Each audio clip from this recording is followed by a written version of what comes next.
Up and take it across to our guest. Ajay Dhavle is BJP spokesperson joining us. Also with us at the moment is Vijay Kaushik, Congress leader.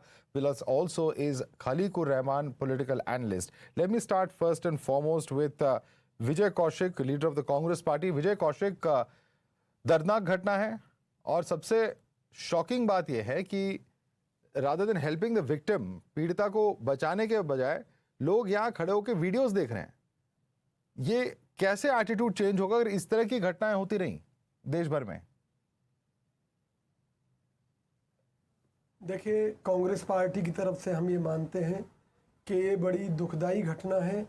देश में तमाम तरह के कानून बनाए जाने के बावजूद, खास तौर पर निर्भया हत्याकांड के बाद में जो कांग्रेस सरकार द्वारा कानून बनाए गए या बाद में अन्य सरकारों ने उस पर और उसे आगे बढ़ाने का प्रयास किया, उसके बावजूद भी इस तरह की घटनाएं बढ़ रही हैं, कमी नहीं आ रही है।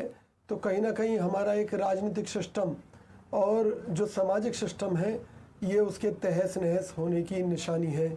उदाहरण के तौर पर जब मान लीजिए पश्चिम बंगाल की कोई घटना होती है तो आप बीजेपी का रुख देख लीजिए, या किसी अन्य राज्य की घटना होती है तो हमसे सवाल पूछा जाता है। बार बार सवाल ये पूछा जाता है, भाई राहुल गांधी जी ने इस मुद्दे पर ट्वीट क्यों नहीं किया, राहुल गांधी जी ने इस मुद्दे पर बयान क्यों नहीं दिया, वो हाथरस तो चले गए थे रेप पीड़िता से मिलने, वो फलां जगह क्यों नहीं गए, वो दूसरी जगह क्यों नहीं गए।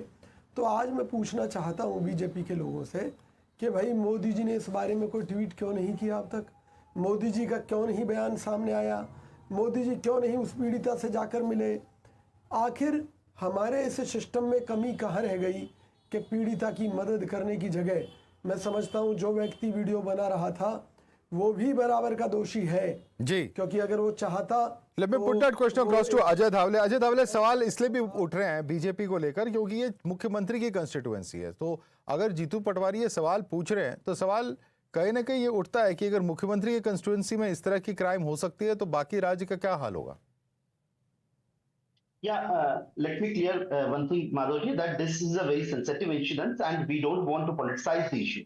Ironically, the Congress party itself accused of being a silence on the Arjikar medical hospital incident, and the Congress is trying to exploit the incident because they have no real issue to challenge the Madhya Pradesh government. The BJP government was the first to introduce the law that allows the death penalty for such heinous crime. The accused has been arrested and the state government will ensure that the strict action has been taken against them. But being as apart from the politics, what is our duty? Our duty is that being a society, we need to introspect, and that this kind of incident should never happen in our healthy society.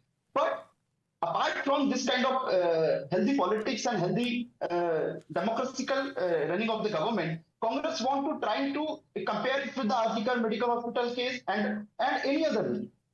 Madhavji, my sincere appeal to the Congress that this kind of incident is not for the politics. We will be there for politics throughout the 365 days of the year. But